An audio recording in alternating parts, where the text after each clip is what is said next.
You are listening to a Sustainable World Radio podcast. Sustainable World Radio brings you in-depth interviews, news, and commentary about positive solutions to environmental challenges. Solutions that adhere to the permaculture ethics of earth care, people care, fair share. Are you interested in learning more about permaculture projects around the globe? How to plant a food forest? Restorative design or ethnobotany? Then stay tuned for Sustainable World Radio. I'm your host and producer, Jill Cloutier.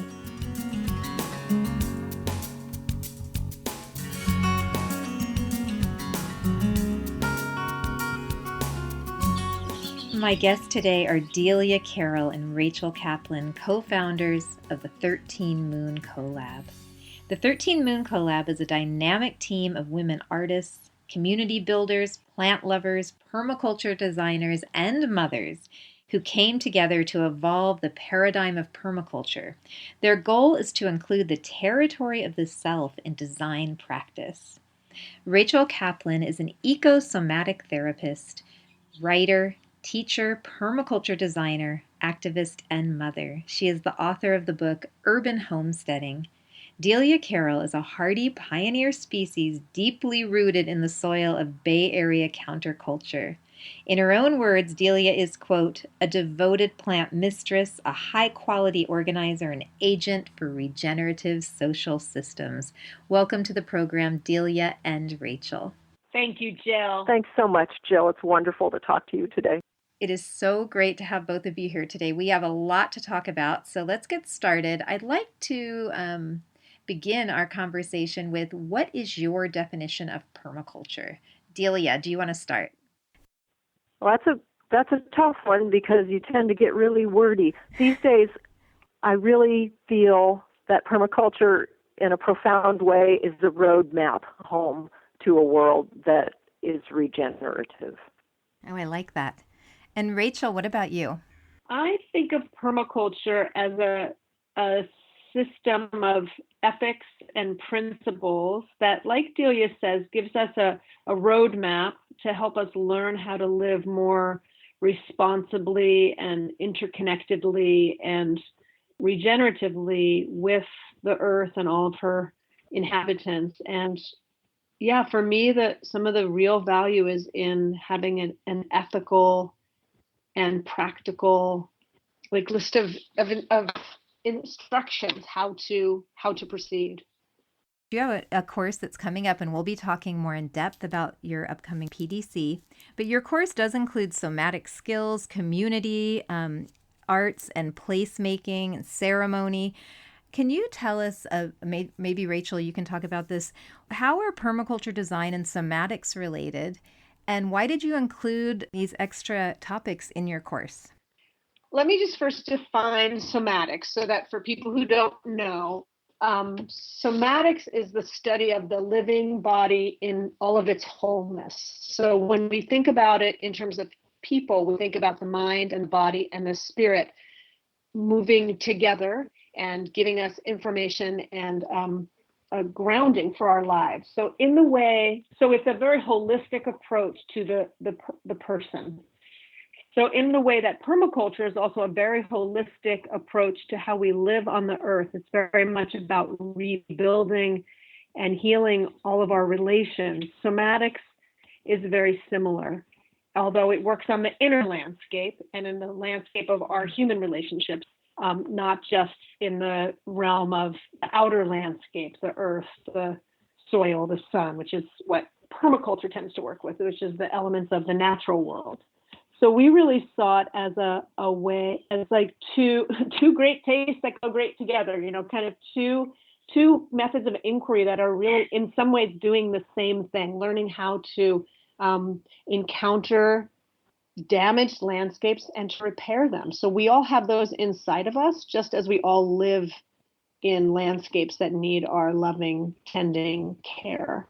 And we feel that that the inner condition of the designer, like how we be inside, of course, has a huge impact on how we act in the world and how we relate to other people or how we make choices about how we interact with our world, with our neighbors, with our families, with our backyards, with our extended communities. And so not tending to the inside can help us make really some damaging choices. So we want to have as much clarity and awareness and care there as we bring to our compost piles or to our hugelkultur beds. Whatever it is we're tending, we want that to be like clarified. So that's how I think of it. Delia, do you have anything to add to that? Really, only that it's kind of a chicken and egg situation, because you can access the inner self through being in the garden. So I find that for me, it's the garden that's the entry point to any meaningful self-exploration. There's something about being in the garden that slows me down and opens me up enough to be able to pay good attention and use my skills of observation on my own inner being. I like that. And so really talking about repair, so permaculture is repair of the natural world and the world around us. Somatics is inner repair. And I could see how the marriage of the two could lead to culture repair. Mm-hmm, definitely. And we really are concerned with the branch of permaculture that's being called social permaculture, which is really about how we tend to our relationships. And the ethics in permaculture of people care, fair share, earth care are there, but there's been some deficit in the people care department. So social permaculture helps us learn some skills for how we get along or not. And a lot of the solutions that we seek to heal the damage that's been done and that's continuing to be done, they exist. And some of the biggest troubles we have as humans is figuring out how to get along and how to find common ground and how to communicate. So that whole part of the puzzle of how do we listen to each other and how do we respond effectively and how do we take feedback and how do we, find homeostasis? Like a lot of the principles show up again from that social permaculture lens. Delia, do you want to add anything? I do. It also seems to be the hardest thing to address. So it's the last thing permaculturists are getting to. Permaculture historically was about large land masses and repairing them. And as it's become more popular and become more of a worldwide movement, many people do not have access to large pieces of land. They have their small urban gardens, or maybe they have an apartment in the city. It's good, Delia. You're really saying what I started thinking was we're learning how to really live ecologically, that we're extending the permaculture paradigm. So it's not just for people who want to be landscape designers, but people who are whole life designers. And what does it mean to live the ethics and the principles and bring it anywhere, to a childcare center or to your workplace or to your kitchen? What does it mean to really fully embody this? And I think that people even land-based people who have done major, wonderful permaculture repair techniques on their land are finding that the people care part is the weak link, because you don't want to be on the land by yourself. That depends on your neighbors, Delia. No, I'm kidding. No, it does. But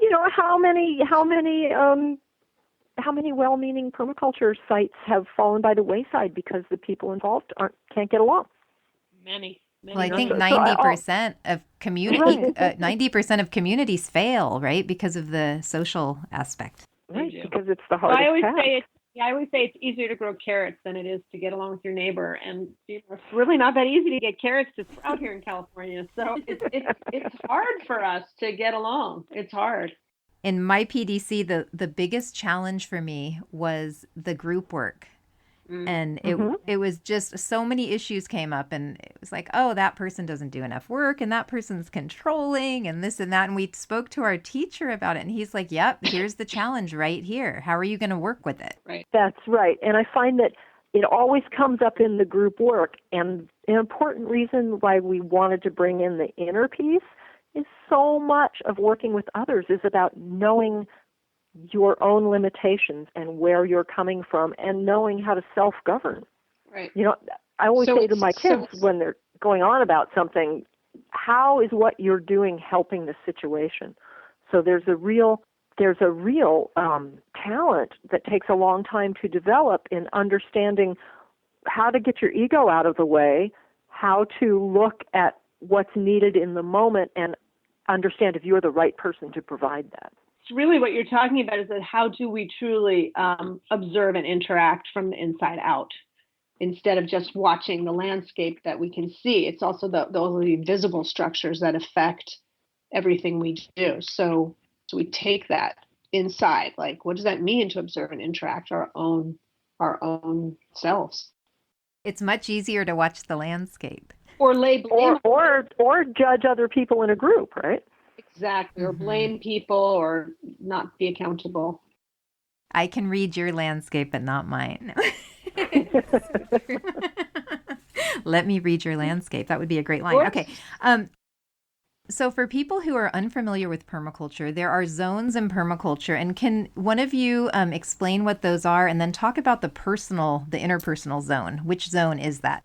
On the physical plane, zones in permaculture are used to delineate the places that experience the most activity and then moving outwards in circles to the least activity. For instance, outside your kitchen door is a good place to put your kitchen herbs, the things that you want to run outside and grab, or the things that need care every day. So you often find chickens very close to the edge of zone 1 because you do have to interact with them every day. Zone 2 would be in the garden the things that don't need care every day, some of the hardier perennials and possibly your fruit trees. Zone 3, you take it further out until you get to Zone 5, which is the wilderness. I like to think of that as the place where the fairies live, the places where you don't go except maybe for regeneration of your personal self. And then you can get into a common way that we think about our inner zones is Zone 0 is what's happening inside of ourselves. The model that Delia just gave us is, I think, more of a rural model, and that for those of us who live in the urban areas, the zones, because most of us have very small land holdings, the zones extend outward beyond the property line into the neighborhood and into the food shed and into the local watershed, so that you start really seeing yourself embedded in a network of resources, which include human resources, which are some of the most important resources we have in urban areas. So we start looking at, I don't have a woodshed in my back, a wood lot in Zone 5 in my backyard, but I have a neighbor down the road who's really good at gathering wood and always has his chainsaw on. He gets me wood. So he's kind of in my Zone 5 in a certain way because he extends himself outward and brings stuff home, So we start thinking about each other as resources when we live closer into one another. So we're talking about these zones, and we have the personal zone, and how can we effectively apply permaculture principles to our lives and to our inner landscape? Can one of you talk about, maybe each of you take a principle and then talk about applying it to our relationships or ourselves? Well, the first one that comes to mind is accept feedback and apply self-regulation. You do have to accept feedback coming to you from the people that you are interacting with and coming to you also from that mysterious place of generation. Sometimes things come to you and you don't know exactly why you thought of that, but you can understand that it's a approach that's going to take you somewhere. You observe your own behavior and notice. You may want to be noticing how your own behavior affects how you feel during certain times of the day or in certain circumstances, and then you can take the result of your observations and start to change it a little bit, and then, it's a rinse and repeat. It's an observation and adjustment situation that can easily go on when you're thinking about your own self. In other traditions, especially in religious traditions, it's self-examination. Mm-hmm. That's great, Delia. Rachel, do you want to tackle one of the principles and applying it to self? Sure. So the first one that came to my mind was to produce a yield. So with that one, I would set people to the meditation of what does it mean to have a yield in your relationships, or what does it mean to have a yield, like what are the activities you do during the day which produce a positive yield? Like for me, going to yoga class a couple of times a week really has a yield of lowering my anxiety, helping me relax, making me a better mom and a better psychotherapist and a better collaborator. So there's a real yield from the hours spent doing that. Or as Delia was saying, like being in the garden really helps her get to that connected place. So there's as like an intangible yield as well as the tangible, whatever the garden is giving us to eat or to use as medicine. So, and I think there's also that assessment of like, is a relationship, is it more work than it is benefit? Is it providing a negative yield? Is it ready for a redesign? So we start looking at things that way, like how are our relationships, inner and outer, being aligned with the principles. It's really fascinating to me, this whole idea. I was so into permaculture for years, and I didn't ever really think about applying it to myself. I think what happened to me is similar. Like I got captivated by permaculture in terms of learning how to grow the food I needed and to manage water and, precious, scarce resources. But as time has gone on, I wrote that book, so I really tried to like share what I learned with a lot of people because I felt like infecting the population with permaculture is a great mission, like everyone should learn this. But as time has gone on and our world circumstances increasingly get dire, it seems to me that one of the big shifts and fixes is around our consciousness as much as around our behavior. And so we have to look to ourselves to shift our consciousness. And it seems like if the principles are really if they're really true in the quote unquote natural world, then they have to be true in the quote unquote human world because we are part of the natural world, right? So it makes sense to put ourselves through that same sort of rigorous, loving lens of like, how do we live with this? How do we learn to live this way? Do you have anything you want to add to that, Delia? I think that I'm probably in a similar circumstance. Yeah, I got into permaculture because I've been a lifelong gardener, and it was obviously the next step. I came home and stopped gardening for a couple of years because I just needed to observe my garden to understand it in a different way because the information presented in my PDC was so powerful. It really shook me up. And then you get to the realization that we actually are the same stuff as the garden. Well, it made me think of something somebody said to me in another conversation like this, and she said she was out in her garden and she got this download from the garden, which was we heal together.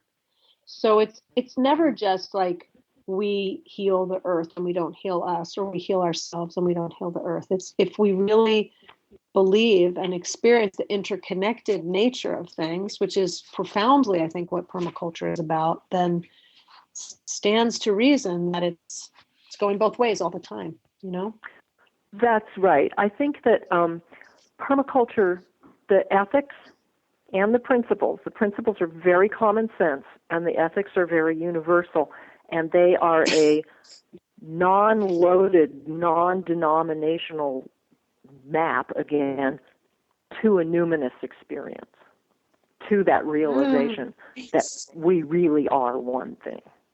And for me, I'm really excited and passionate about helping other people get there because I think that's what's going to get us all moving in a direction that saves us.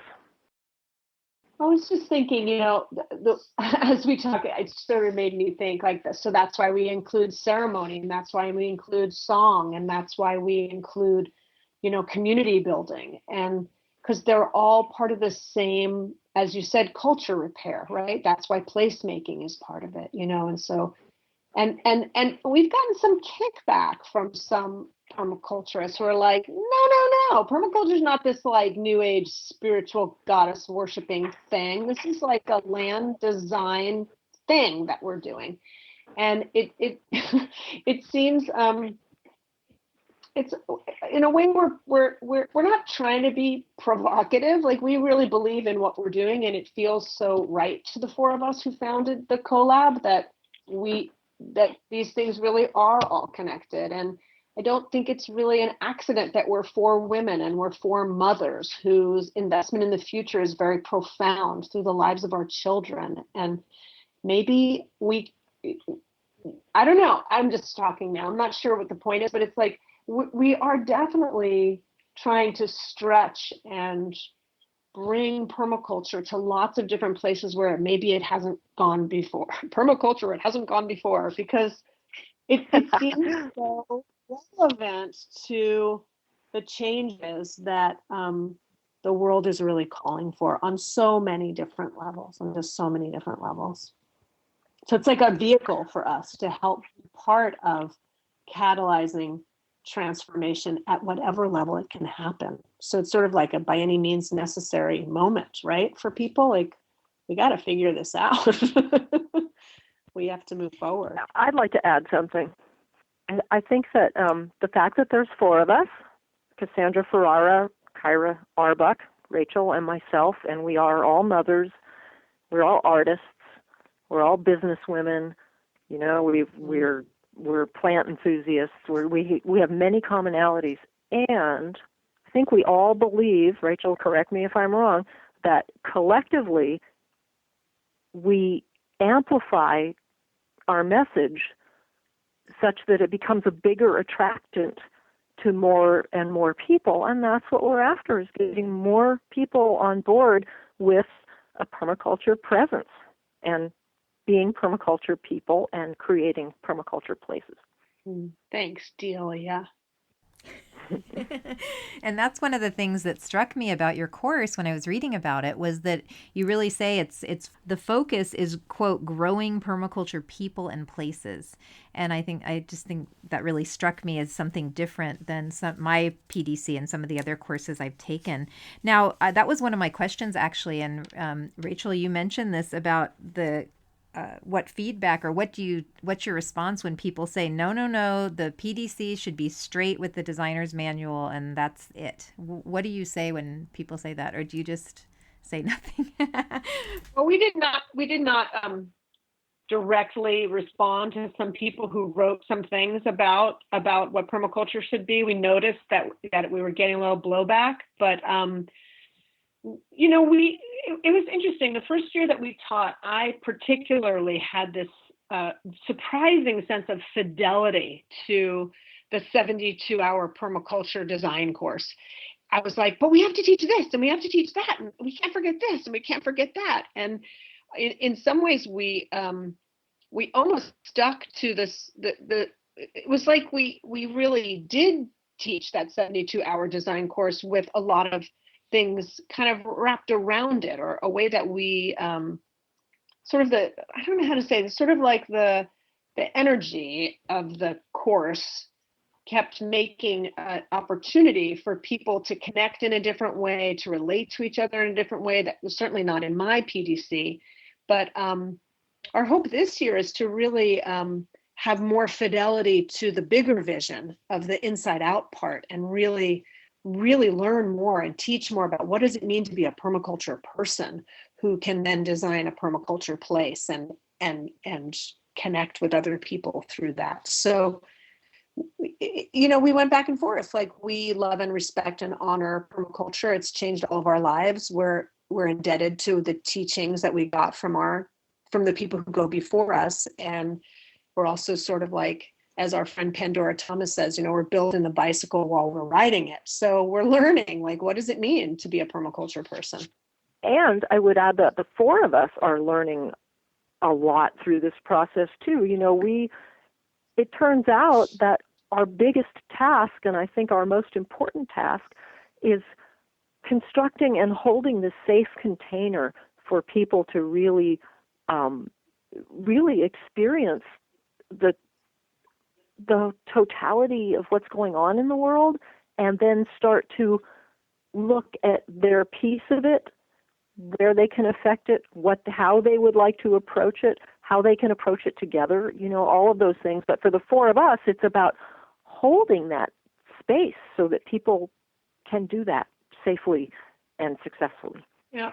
And we have some great teachers in that and some allies in places, things that we've learned that we bring to the conversation that come from teachers like Joanna Macy and Starhawk, Kat Steele, and the art of hosting structures, which really help us learn how to create environments where people can democratically to make their offerings. And so we pull from lots of different places to help us create the conditions where people feel safe enough and supported enough to really do that work, some of which is grief work, and then some of it is gratitude work, and some of it is like, how do we go out into the world? Like, what's my mission? What am I here to do? What's my purpose? And those are big questions for people and big experiences to have together.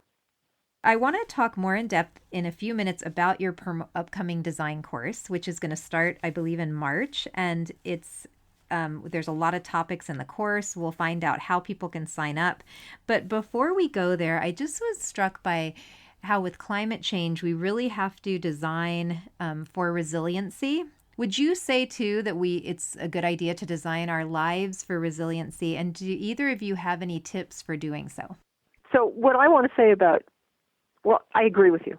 The future is uncertain, and we need to bring all of our whole selves to it, our intellect, our heart, our bodies.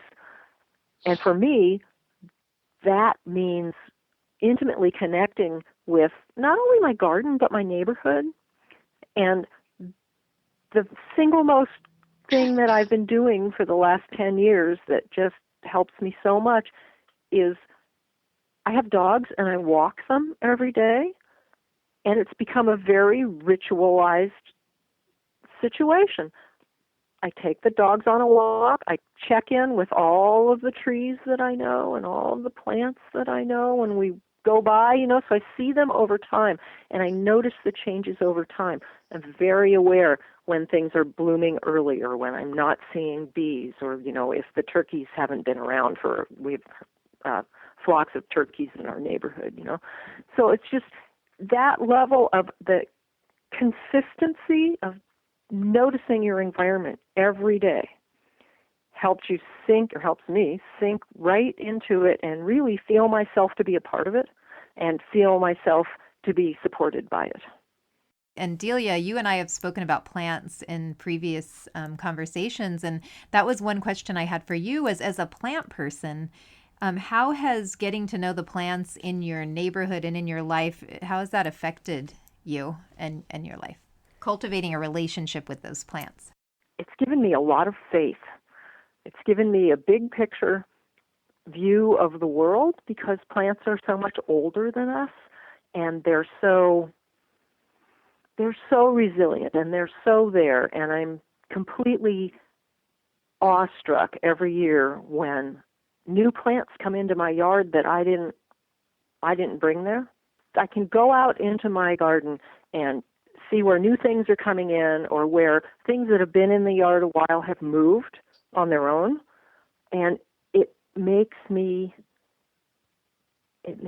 understand that while I'm a part of all this, I'm not in charge of it, and that's very freeing, and it lets me release a whole lot of the daily tensions and stresses that build up. I can go out in the garden and let it go. The garden accepts all of that and turns it around and recharges me. Plants have always been very healing for me as well. Well, and there's all these studies these days that talk about how touching the dirt is good for you. There's bacteria in the dirt that's more effective on your state of mind than Prozac.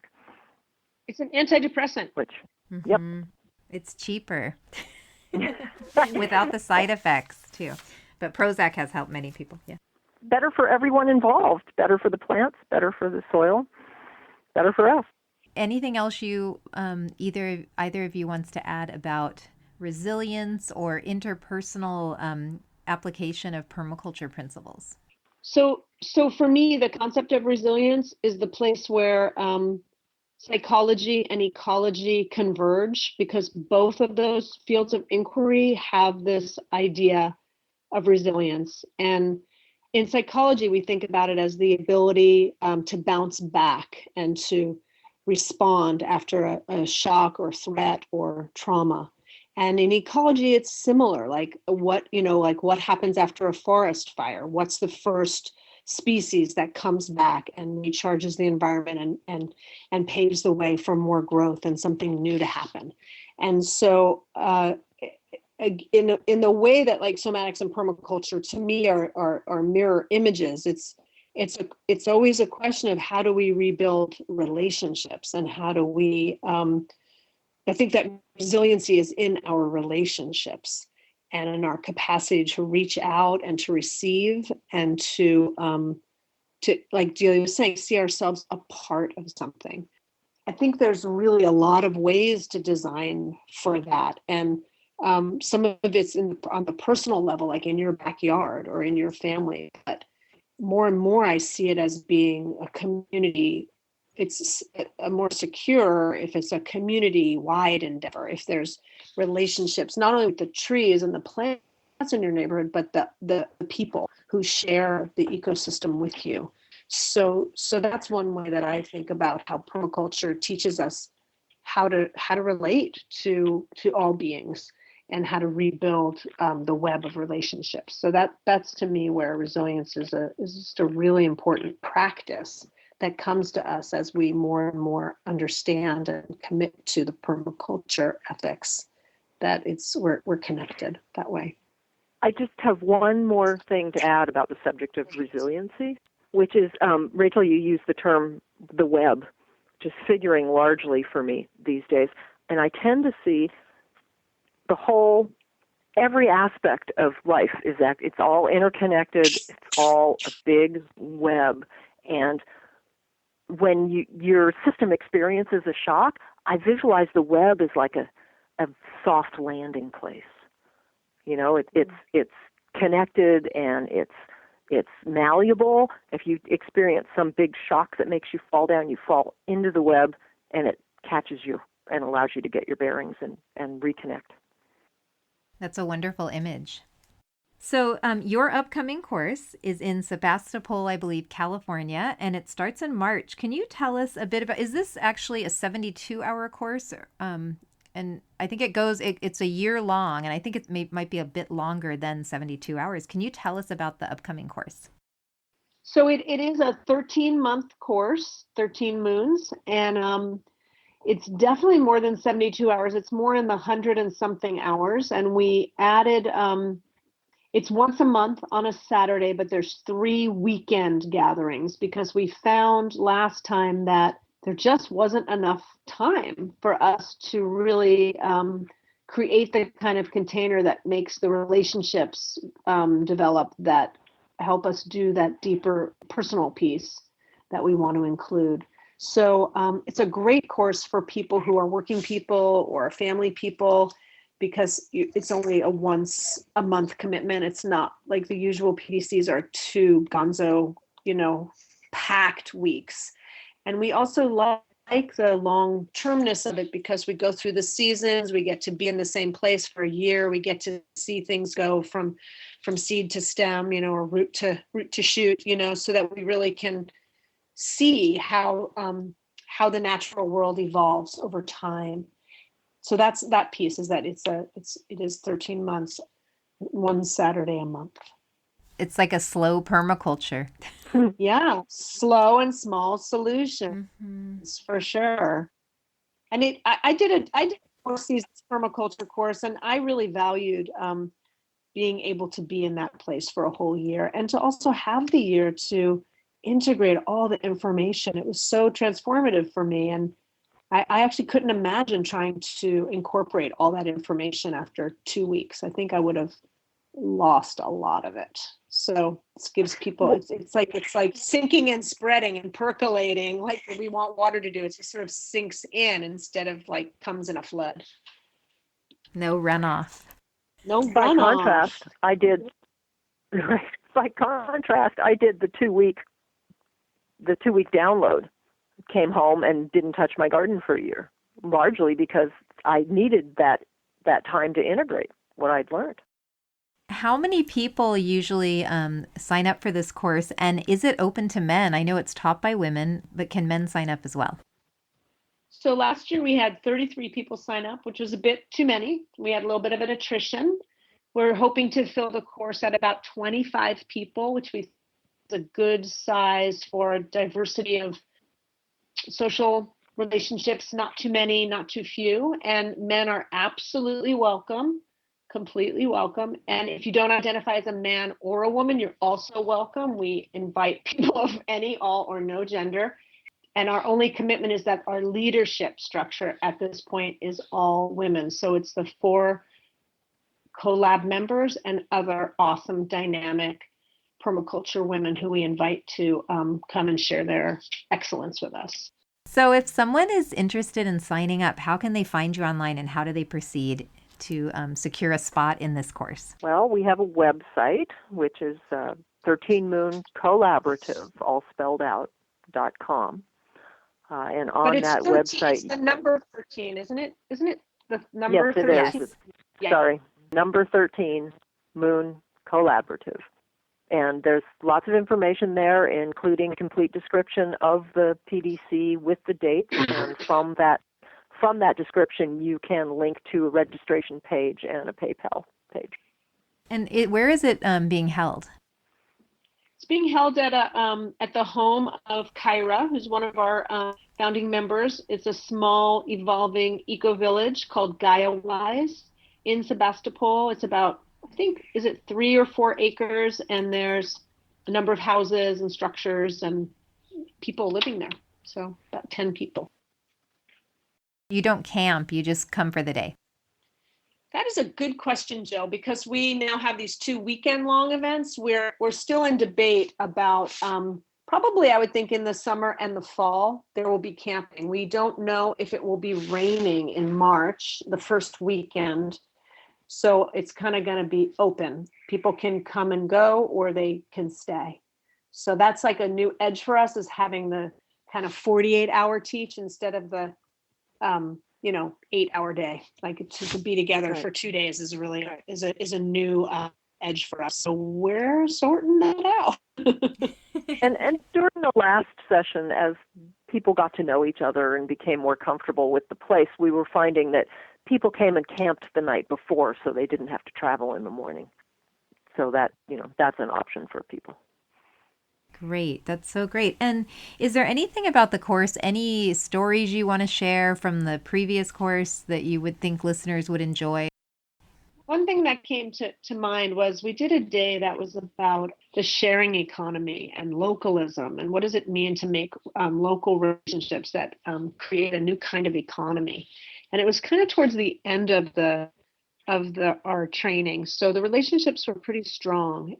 We did a gift exchange, and everybody brought something, and we all stood in a circle, and people went and chose the giveaway that they most wanted. And there was something very tender and beautiful about bringing something that mattered to you and making the offer. Some people brought like a little piece of paper that said, "I will give you a massage," or "This is one of the skills I have, and I'll help you do this." So there was like gifts of time and gifts of objects, and there was just a feeling in the group that was it just felt like that Arundhati Roy quote of, you can just sort of feel the new world breathing and being born. Like something really beautiful happened there that was from a very simple score of like, bring something to give away. It just created so much connection. I think another very, very poignant day was the day we did the placemaking exercise.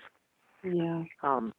Which Cassandra has this wonderful segment about, as humans, what does it mean to be placemakers? And we did the didactic part, and we broke people up into groups, and each group had a chance to create a particular type of place on the property with only the materials at hand. And they had so much fun. It was like all of a sudden everybody reverted back to children building forts. it was a really joyous day. People were running in and out of the classroom getting materials and supplies, and all excited. And then we had a show and tell. We went around and visited all the places the different groups made. It was really fun. It was such a great way of showing people how kind of native it is to all of us to be placemakers, how you can look at a willow tree and turn it into a destination by stacking rocks in a circle. Like, just very simple designs are just intrinsic to our patterned body, right? Like, all these circles and spirals and fractals came out in the design and the landscape without not a lot of theory, but just the natural way we respond to landscape. It was very beautiful. I also really love that exercise because it exemplifies the slow and small solution thing. If you're thinking about making a major change on your piece of land or in your garden or in your house, maybe the right thing to do is outline it with sticks on the ground before you go ahead and build it. It's like one little step at a time. Mm-hmm. We're getting close to the end of our time together. I wanted to ask you, what is it about this work? And it could be the course, it just could be your work and involvement with permaculture. What is it that excites you the most and inspires you the most? And Rachel, if you want to go first. I feel really motivated to put my life energy towards supporting massive cultural change. And I am one small person, and I know that I can only do it if I am joined with other people. So I'm really motivated by my relationships with my collaborators to